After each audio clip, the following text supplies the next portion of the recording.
सपा के राष्ट्रीय कार्यकारिणी में अखिलेश यादव ने भूल सुधार की। एक हफ्ते के अंदर ही समाजवादी पार्टी ने राष्ट्रीय कार्यकारिणी में संशोधन कर लिया है। नई लिस्ट में अगड़ित जाति से आने वाले ओम प्रकाश सिंह, राम गोविंद चौधरी, विनय तिवारी सरीखे नेताओं को जगह दी गई है। माना यह जा रहा है कि राष्ट्रीय कार्यकारिणी को लेकर उठ रहे सवालों और पार्टी में सवर्ण समाज से आने वाले नेताओं की नाराजगी को देखते हुए ये बदलाव किया गया है। हालांकि राष्ट्रीय महासचिव ने पदों पर कोई संशोधन नहीं किया गया है, तो बड़ा बदलाव यहां पर कर दिया गया है।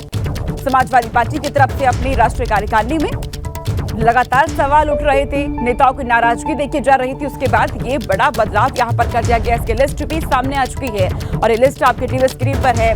और नई लिस्ट में अगड़ित जाति से आने वाले ओम प्रकाश सिंह, राम गोविंद चौधरी को जगह दी गई है। विनय तिवारी सरीखे नेताओं को जगह यहां पर दी गई है, क्योंकि माना जा रहा था कि लगातार राष्ट्रीय कार्यकारिणी को लेकर सवाल उठ रहे थे, अंदर ही नेताओं की नाराजगी देखी जा रही थी। ऐसे में अब यहाँ पर ये बड़ा बदलाव कर दिया गया है। तो अब देखिए, अब 24 फतह करने के लिए अखिलेश यादव ने नई टीम अपनी बना दी है। इस टीम को अब आप जान लीजिए। दरअसल देखिए, समाजवादी पार्टी की राष्ट्रीय कार्यकारिणी में संशोधन कर दिया गया है।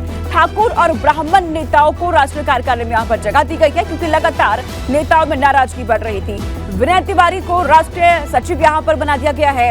इसी के साथ पूर्व कैबिनेट मंत्री ओम प्रकाश सिंह को भी राष्ट्रीय सचिव यहाँ बना दिया गया है।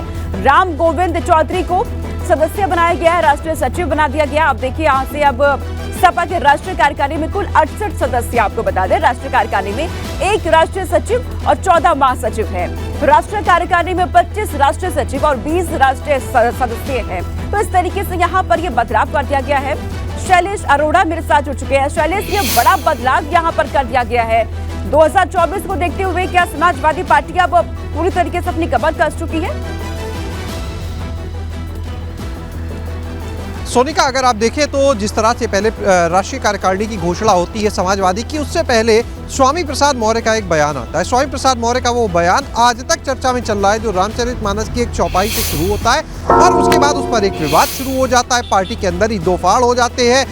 बाकी जगह पर भी आप देखिए सियासत किस तरह से पिछले कई दिनों से लगातार उसी के इर्द गिर्द घूम रही है। तो अगर आप देखेंगे उसके बयान के बाद में जब राष्ट्रीय कार्यकारिणी की घोषणा होती है, स्वामी प्रसाद मौर्य को भी राष्ट्रीय महासचिव बनाया जाता है और इसके बाद में पूरे राष्ट्रीय महासचिव में आप देखेंगे तो अगड़ों की हिस्सेदारी नहीं दिखती है। ऐसे में ये माना जा रहा था कि पार्टी ने शायद अपनी लाइन को तय कर लिया है और उसी के हिसाब से पूरी राष्ट्रीय कार्यकारिणी की घोषणा की गई है। राष्ट्रीय सचिव के पद पर जरूर कुछ चेहरे अगड़ों के थे, लेकिन बहुत कम संख्या में।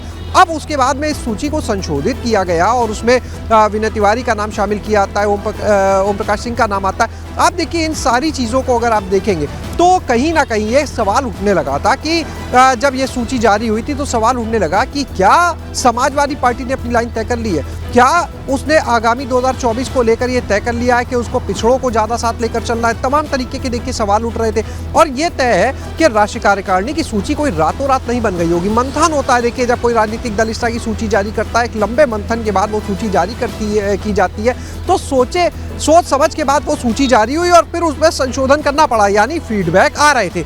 अब ऐसे में देखिए, प्रदेश कार्यकारिणी की सूची भी आज से कल तक माना जा रहा है सामने आ सकती है। ऐसे में ये पूरी उम्मीद की जा रही है कि जो प्रदेश कार्यकारिणी की सूची होगी उसमें भी एक जातिगत समीकरण जो है, एक बैलेंस जो है वो बनाने की कोशिश की जाएगी कि सभी जो जाति है, जो वर्ग है, उनको इस तरह से साधा जाए कि 2024 में मिलजुल कर आगे चले। लेकिन सबकी निगाह ये है कि जिस तरह से राष्ट्रीय कार्यकारिणी में जो पिछड़े वर्ग के लोग हैं उनको ज्यादा जगह मिली, क्या प्रदेश कार्यकारिणी में भी ऐसा ही देखने को मिलेगा? तो अब सबकी निगाह इस पर है। अगर ऐसी ही सूची प्रदेश कार्यकारिणी की आती है तो उससे 2024 के लिए सपा की क्या स्ट्रेटेजी है ये बिल्कुल स्पष्ट हो जाएगा, बिल्कुल क्लियर हो जाएगा कि 2024 के लिए सपा ने कौन सी लाइन को चुन लिया है। तो अब सबकी निगाह जो है वो प्रदेश कार्यकारिणी की सूची पर टिकी हुई है, क्योंकि राष्ट्रीय कार्यकारिणी संशोधित होने के बाद भी सबके सामने आ चुकी है। उम्मीद कर रहे हैं कि आज से कितना गेम चेंजर ये साबित होगा, ये वक्त बताएगा। फिलहाल बहुत शुक्रिया शैलेश, तमाम जानकारी हम तक पहुंचाने के लिए।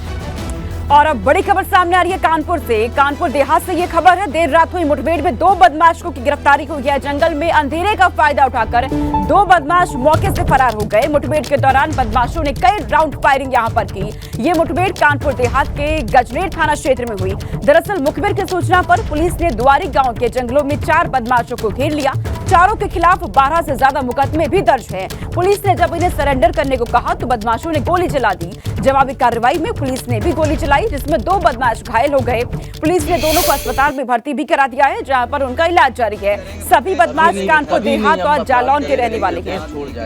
ये तस्वीरें आपकी टीवी स्क्रीन पर देर रात जंगल में मुठभेड़ हुई है, जिसमें 2 बदमाश, हालांकि जब फायरिंग की गई दोनों ही तरफ से इसमें घायल हुए, उन्हें इलाज के लिए भर्ती करा दिया गया है। पहले से भी इन पर मुकदमे दर्ज हैं और लगातार सूचना मिल रही थी इन बदमाशों को लेकर, और मुखबिर की सूचना पर यह बड़ी कार्रवाई यहां पर पुलिस की तरफ से की गई है। पुलिस ने दुआरी गांव के जंगल में 4 बदमाशों को यहां पर घेर लिया और चारों के ही खिलाफ 12 से ज्यादा मुकदमे दर्ज बताए जा रहे हैं। लेकिन पुलिस ने जब उन्हें सरेंडर करने के लिए कहा इन बदमाशों को, तो बदमाशों ने यहां पर गोली चला दी, फायरिंग करने की शुरुआत कर दी। जवाबी कार्रवाई में पुलिस को भी यहां फायरिंग करनी पड़ी, जिसमें 2 बदमाश घायल हो गए, जिनका अस्पताल में इलाज जारी है।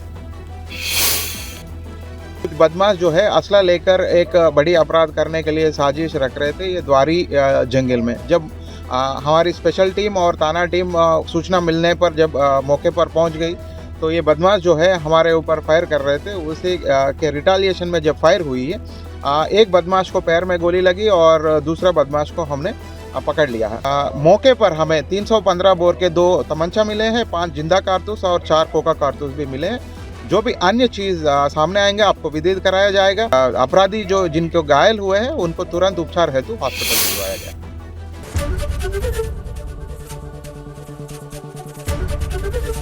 एबीपी गंगा, खबर आपकी, जुबान आपकी।